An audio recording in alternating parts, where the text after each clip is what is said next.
2012년에 유명한 베스트셀러 도서가 하나가 출간이 됩니다.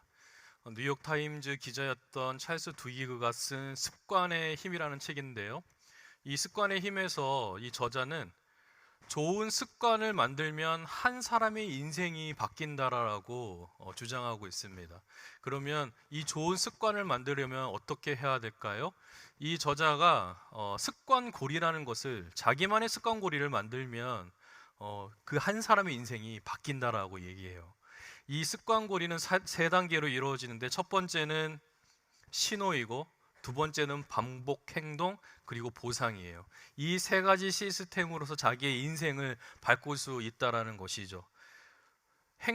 어떠한 행동을 반복해서 하기 위해서 어떤 신호가 필요하다는 거예요. 그 신호가 오면 바꾸려고 하는 그 습관의 행동을 하면 되고, 그리고 그 반복 행동을 통해서 자기는 보상 또는 자기 자신에게 보상을 주면은 계속해서 이 반복적인 습관고리를 통해서 좋은 습관이 만들어진다라고 하는 겁니다. 이 습관고리를 보면서 저에게 아주 쉬운 곳에서 이 습관고리를 발견하게 됐어요. 그래서 다이어트에 실패를 했던 것 같습니다. 이게 좋은 습관고리면 괜찮은데 나쁜 습관고리였던 것 같아요. 이런 거였어요. 주일 저녁 예배가 딱 끝나면 신호가 탁 옵니다. 그러면 핸드폰을 꺼내가지고 배달 앱을 켜요. 그리고 치킨을 주문하는 거죠. 그래서 이제 다 정리하고 집에 딱 도착하면 치킨이 와 있어요. 네, 그것을 먹으면서 그동안 이제 주일날 섬겼던 그 좀 힘들고 어려웠던 그 몸의 피로들이 쫙 풀어지고 보상으로 이제 살을 찌는 거죠. 성도님들은 어떠세요? 어느 날 스트레스를 이렇게 받고 오면 매운 게 땡기잖아요, 그렇죠? 그러니까 스트레스가 오니까 이 신호가 딱 오니까 반복 행동을 하는 거죠. 매운 떡볶이를 시킵니다. 그리고 땀을 흘리면서 막 맛있게 먹으면 여러분들 보상으로 똑같이 저랑 같이 살을 찌는 거죠. 이렇게 반복 행동을 통한 이 습관고리, 이것을 오늘 본문의 다니엘에게 한번 적용해 보면 이렇게 될 것 같아요. 왕의 신하들이 법령을 만들어서 다니엘을 사자구리에 집어넣으려고 합니다. 어려운 공경이 처했어요. 신하가 왔습니다. 그러니까 전에 하던 대로 반복 행동이 나오는 거예요. 윗방에 올라가서 예루살렘으로 향한 창문을 열고 하루에 3번씩 기도했던 겁니다. 그러니까 보상으로 어떤 게 주어졌냐면 하나님께서 그 상황을 이겨내게 하시고 또 그 사자굴에서 건져 주셨어요. 만약에 이 습관고리대로, 그러니까 다니엘이 전에 하던 대로 그가 기도해서 또 정해진 시간에 하루에 3번씩 기도했으니까 그 습관에 따라 결심해서 결국엔 그 보상으로 자기의 문제를 해결했다면 과연 그게 맞는지 우리는 좀 한 번 더 생각을 해봐야 될 것 같아요. 그런데 문제는 이거예요. 신앙생활이라고 하는 거는 습관으로 하는 것이 아닙니다. 신앙생활은 믿음으로 하는 것이고 하나님의 인도하심을 받는 거예요. 그러니까 신앙이라고 하는 것이 습관적인 어떤 행동에 이끌려서 하는 것이 아니라 하나님께서 그 모든 난관을 이기게 하시고 그리고 그 인도하심을 받는 것, 그래서 극복하는 것, 그것이 바로 신앙생활일 거예요. 저는 이 다니엘의 이 기도 생활이 습관고리에 의한 습관이라고 생각하지 않습니다. 오히려 아무리 좋은 기도의 습관을 가지고 있다고 하더라도 이것이 목숨이 달린 문제잖아요. 그러니까 목숨을 달려서 이제는 이 생명과 바꿔야 되는데 내가 그동안 하고 있었던 이 습관을, 그러면 이 목숨과 안 바꾸고 나는 이 습관을 포기하겠다. 쉽게 말하면 이 목숨과 바꿀 만한 습관이냐는 것이죠. 근데 과연 그것이 목숨과 바꿀 수 있을 정도의 습관이라면 정말 포기하지 않고 하겠지만 그 습관은 그렇지 않다라는 거예요. 만약 저였다면 목숨과 바꾸지 않을 거예요. 그 습관을 포기할 겁니다. 멈출 거예요. 습관 때문에 목숨을 잃는 것은 어리석은 거겠죠. 그래서 오늘 저는 여러분들과 오늘 함께 이 습관이라는 고정된 시각, 그러니까 전에 하던 대로 다니엘이 지금 하루에 3번씩 기도하고 있다라고 하는 이 고정된 시각을 좀 버리고 다니엘 상황과 그리고 관점에서 오늘 이 본문을 좀 더 들여다보고 싶어요. 특별히 그가 목숨이 위태로운 이 상황 속에서도 하루에 3번 기도하고 감사하는 행위를 멈추지 않은 그 이유가 진짜 무엇인지를 한번 나눠보고자 합니다. 6장의 다니엘은 젊은 날 왕의 음식을 거절했던 그 시대의 젊은 다니엘이 아닙니다. 지금 이 다니엘은 80을 훌쩍 넘긴 노년의 다니엘이에요. 10대 소년 시절에 잡혀왔던 그 페르시아는 힘을 점점점 잃고 쇠망해져 갔습니다. 그리고 그때 왕이었던 느부갓네살도 죽었어요.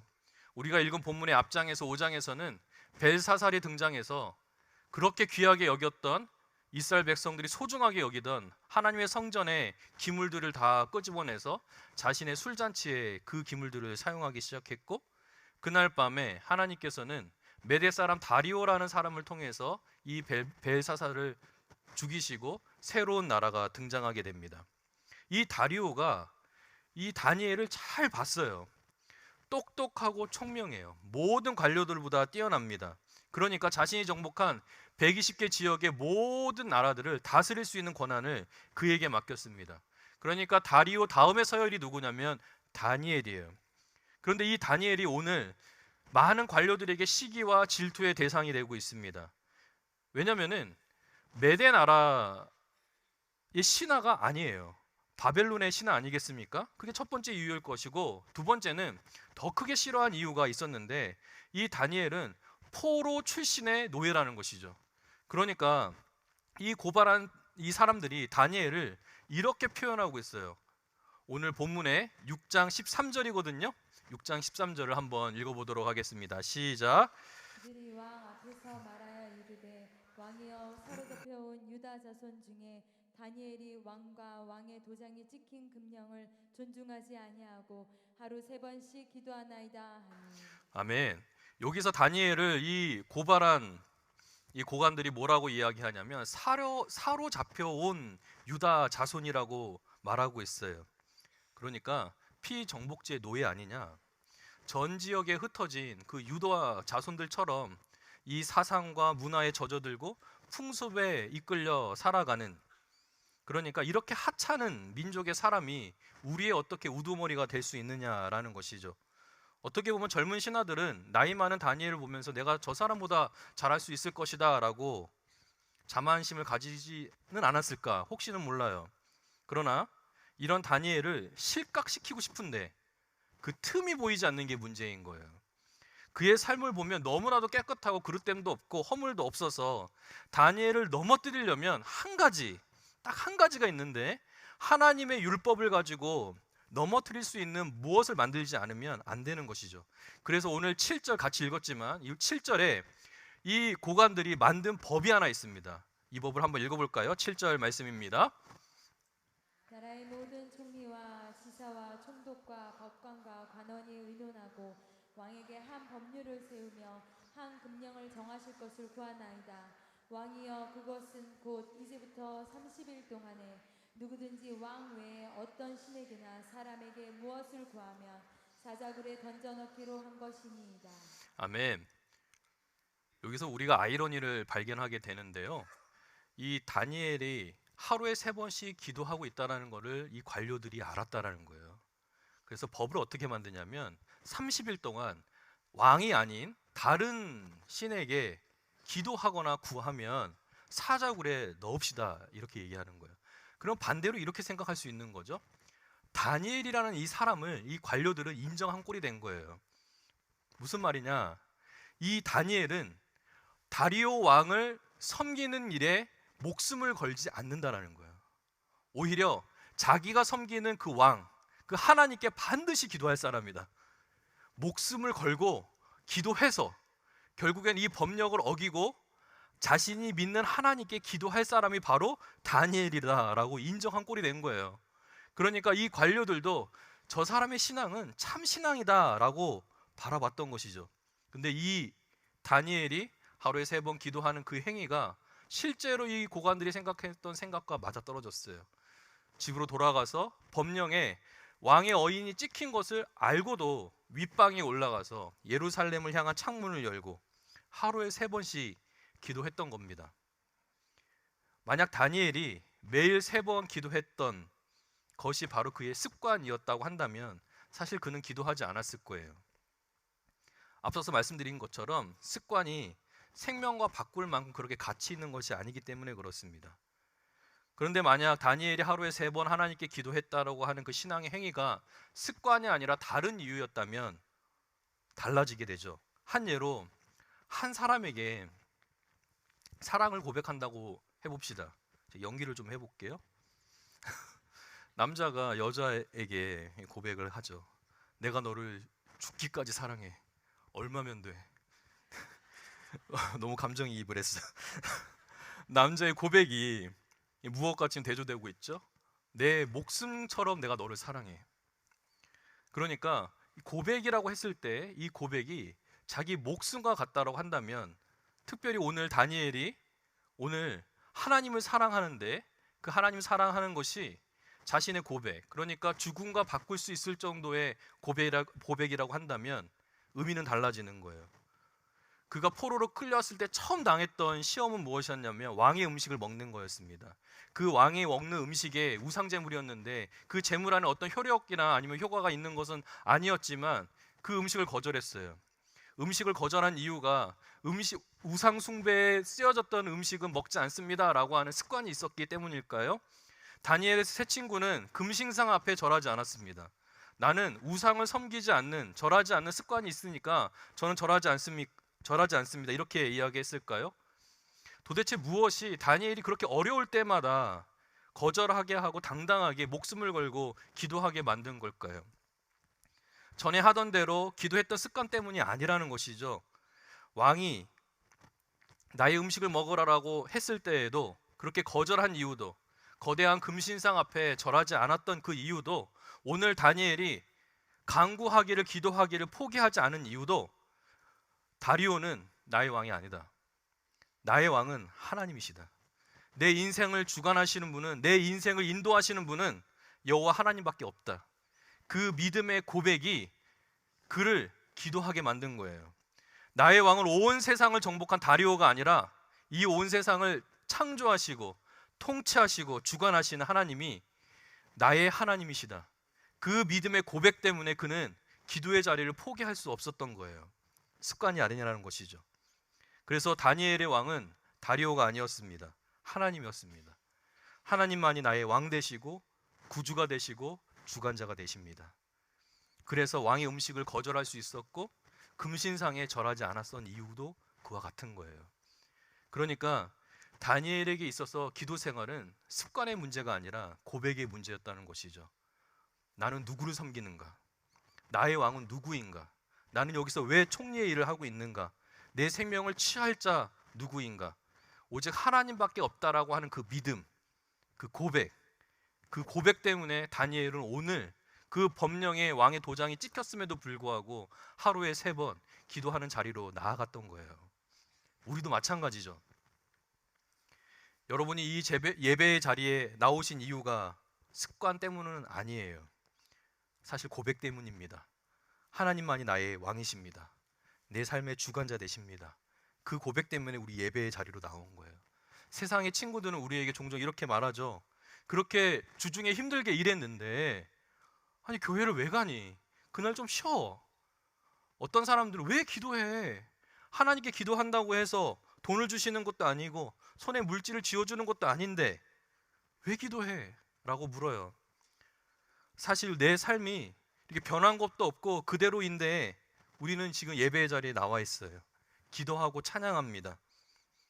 우리가 하나님을 예배하는 이유, 기도하는 이유는 그 다니엘과 그 친구들의 고백과 동일해요. 그럼에도 불구하고 그리 아니하실지라도 하나님은 하나님이십니다. 여전히 찬송받기에 합당하시고 높음 받으시기에, 그 고백을 받으시기에 충분하신 분이 바로 하나님이십니다. 이것이 우리가 예배하고 기도하는 이유예요. 그런데 오늘 다니엘의 삶을 보니까 언제나 하나님의 주되심을 고백하는 것이 그의 삶이었는데 오늘 본문에서 이 고백을 증명하는 하나의 행동을 보여줍니다. 이 한 절에서 그의 행동에 아주 중요한 고백이 담겨 있는 구절이 있는데 바로 10절이에요. 우리 10절 말씀을 한번 읽어볼까요? 시작.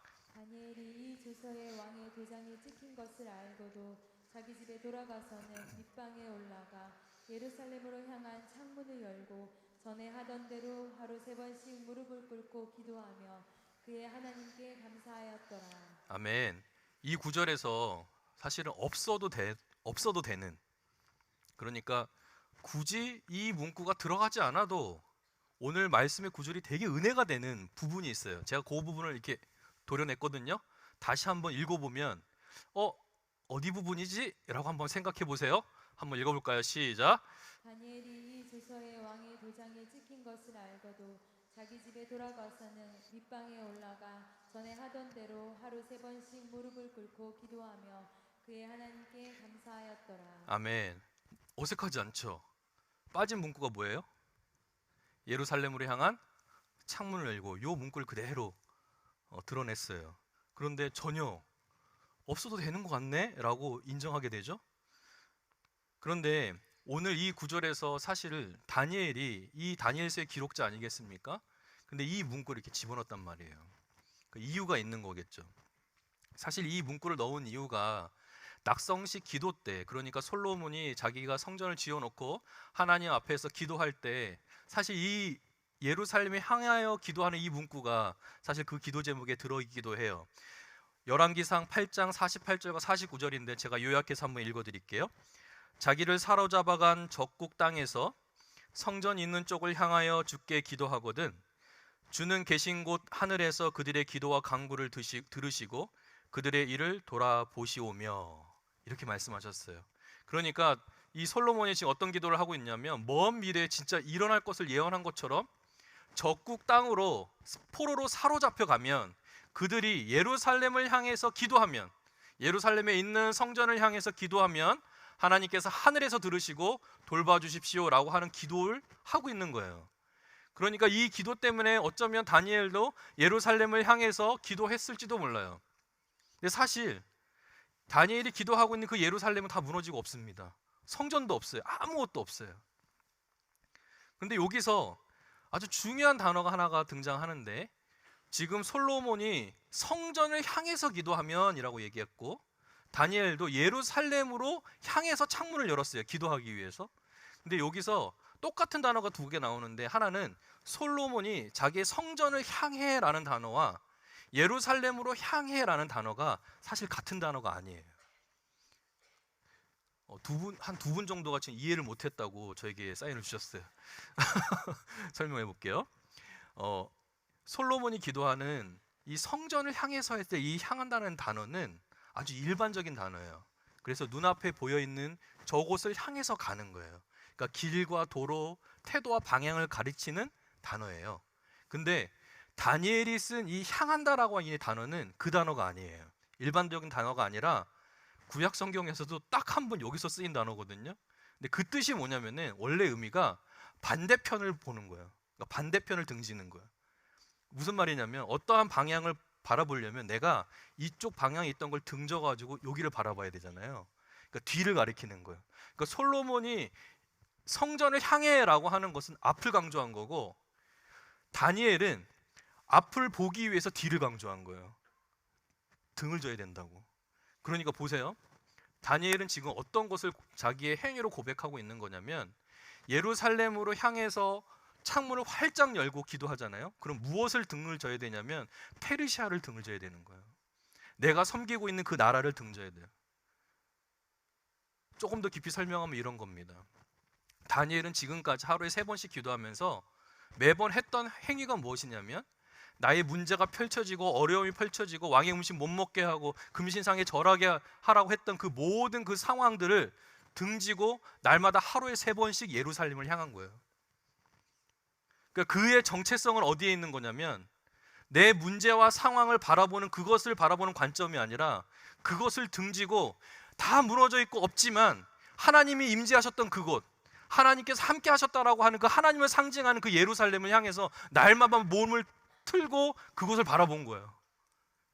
그러니까 우리에게 있어서 믿음의 고백과 신앙의 고백은 어떤 것이어야 되냐면 내 상황과 처지는 변함이 없고 더 무너지는 것 같은데 그것을 바라보는 것이 아니라 그걸 등지는 거예요. 그리고 하나님을 바라보는 거예요. 이게 우리의 고백이어야 돼요. 다니엘은 하루에 3번씩 예루살렘으로 향한 창문을 열면서 나를 그렇게 힘들게 하고 어렵게 하는 그 반대편의 그 페르시아를 등지고 하나님을 바라보는 거죠. 거기에 자신의 정체성이 있어요. 그러니까 하루에 3번씩 등을 질 때마다 이 땅에 속한 나는 누구인가? 나는 이 땅에서 왜 총리의 직을 감당하고 있는가? 이 정체성을 묻는 질문을 항상 예루살렘을 바라보며 이 세상을 등지고 하나님을 보면서 이야기를 하고 있었다는 것이죠. 그러면 이 다니엘이 지금 오늘 본문에서 등진 것은 무엇일까요? 자신을 죽이려고 만든 그 법령, 그리고 나를 모함하는 사람들, 그것을 보지 않고 하나님을 향해서 등진 거예요. 그리고 하루에 3번씩 기도하고 감사할 수 있었던 거예요. 그러니까 나는 이 내가 처한 있는 문제를 바라보지 않겠다. 나의 왕은 하나님이시고 주인 되신 하나님을 여전히 나는 바라보겠다라고 하는 고백으로 날마다 하루에 3번씩 예루살렘을 향한 창문을 여는 거죠. 우리도 마찬가지예요. 수많은 어려움과 고난이 우리 앞에 있어요. 우리가 해야 될 행위의 신앙의 행위는 등지는 거예요. 그 문제를 등지고 하나님을 바라보는 거죠. 당장 죽을 것 같은 질병에 놓여 있는 우리 성도님들 계실 거예요. 그 병을 마주하지 말고 그 병을 고치시는 하나님을 향해서 등을 지세요. 그분이 고치시는 것이죠. 1년 동안 우리 남자 성도님들 너무나도 수고 많으시고 영혼을 갈아 넣었다 말할 것만큼 수고하셨을 텐데 그 수고한 것만큼 열매가 보이지 않기도 하고 또 나 자신을 돌아볼 때 연약함이 보이잖아요. 그럴 때마다 내 앞에 펼쳐진 보잘것없는 그 결과를 보지 말고 그걸 등지는 것이죠. 그리고 나를 충분하게 풍성하게 채워주실 하나님을 바라보는 거예요. 여러분의 미래가 보이지 않고 불안해서 인생의 어두운 밤을 걸어가고 있는 성도들이 있다면 그렇게 보이지 않는 불확실한 미래, 불안한 마음을 등지고 처음과 나중 되시는 그 하나님을 바라보는 거죠. 그 문제를 등을 지는 거예요. 그러니까 하나님을 바라보기 위해서 내 상황과 그 처지를 등지는 것, 그리고 하나님을 바라보는 것, 그게 믿음이고 우리의 고백이에요. 우리에게 처해져 있는 모든 상황 속에서도 하나님은 하나님이시고 하나님만이 우리의 왕이십니다. 우리를 통치해 주옵소서. 내 인생을 이끌어 가시는 분, 주권자 되시는 분이 바로 하나님이십니다. 나를 인도해 주시옵소서. 모든 상황 속에서 나를 건져 주시옵소서라고 고백해야 되는 것이죠. 지금 하나님은 어디에 계십니까? 다니엘과 함께 계세요. 사로잡혀 온 유대인이었던 그가 날마다 예루살렘을 향해서 하나님을 향해서 페르시아를 등지고 기도할 때마다 하나님은 그 다니엘과 함께 하셨어요. 지금 하나님은 어디 계십니까? 우리 앞에 계십니다. 우리가 문제를 등지고 하나님을 바라보기만 하면 하나님을 대면할 수가 있어요. 매일매일 예루살렘을 향해서 하나님을 향해서 등을 졌던 그 다니엘과 같이 우리도 하나님 앞에 믿음으로 이 고백을 하기를 원해요. 내 인생의 주인은 하나님이십니다. 나를 누르고 있는 질병, 아픔, 고통, 고난 이것이 아니라 그 모든 것을 등지고 하나님을 바라보는 거죠. 그것이 우리의 고백이어야 될 줄로 믿습니다. 혹시 여러분들 중에 욕과 같은 고난 속에 있는 분들이 계실 줄로 알아요. 사실 상상할 수 없는 고난이죠. 원치도 않았어요. 그렇게 고통스럽고 아프고 힘든데 여러분들은 왜 예배의 자리로 나오셨습니까? 왜 기도하고 감사하세요? 나의 상황과 처지와 상관없이 하나님은 여전히 우리의 왕이시기 때문입니다. 하나님밖에 의지할 곳 없고 나의 상황과 처지를 일으키실 분이 하나님밖에 없다라는 그 고백 때문에 우리는 여기에 나와 있는 거예요. 사업에 실패하고 취업에 실패하기도 하고 많은 실망 속에 우리가 처해져 있지만 그것을 바라보지 마세요. 담대하게 그걸 등지고 하나님을 바라보는 거죠. 하나님은 여러분들을 인도하십니다. 그래서 신앙생활은 습관이 아니라 고백인 거예요. 습관은 상황을 의존하지만 고백은 믿음을 의지합니다. 우리의 고백은 하나님을 의지하는 거예요. 우리의 상황 속에 있어요. 1년 동안 감사할 제목이 하나도 없으신 분들도 계실 거예요. 하나님 진짜 너무 평범해요. 그냥 1년 그냥 지난 것 같아요. 감사할 게 없어요. 그럼에도 불구하고 우리의 감사는 환경과 상황과 처지에 있는 것이 아니라 아무것도 변하지 않았지만 변함없으신 그 하나님 때문에 나의 왕 되시고 나의 주권자 되시고 주관자 되시는 그 하나님 때문에 우리는 감사할 수 있는 거예요. 그분께 기도할 수 있는 것이죠.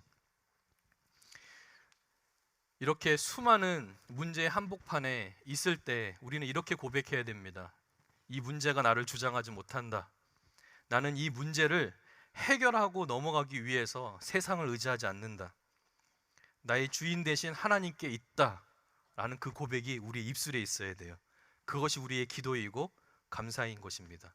거대한 세상을 두려워하지 마세요, 여러분. 하나님이 더 크십니다. 문제가 있을 때 등지면 되는 거예요. 그거 바라보지 말고 하나님 보세요.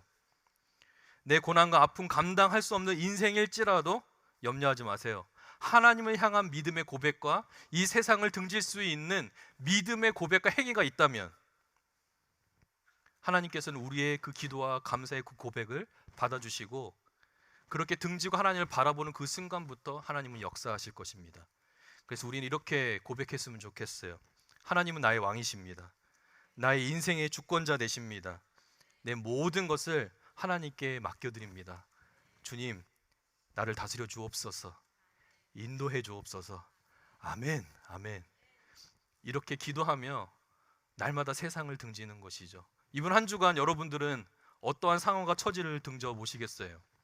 그 문제들과 상황을 등지고 하나님을 바라보길 연습해 보세요. 내 문제가 있을 때마다 등지고 하나님을 보는 거죠. 분명히 하나님께서 여러분들에게 새 일을 행하시고 그 상황과 처지에서 여러분들을 건져 주실 줄로 믿습니다. 아멘.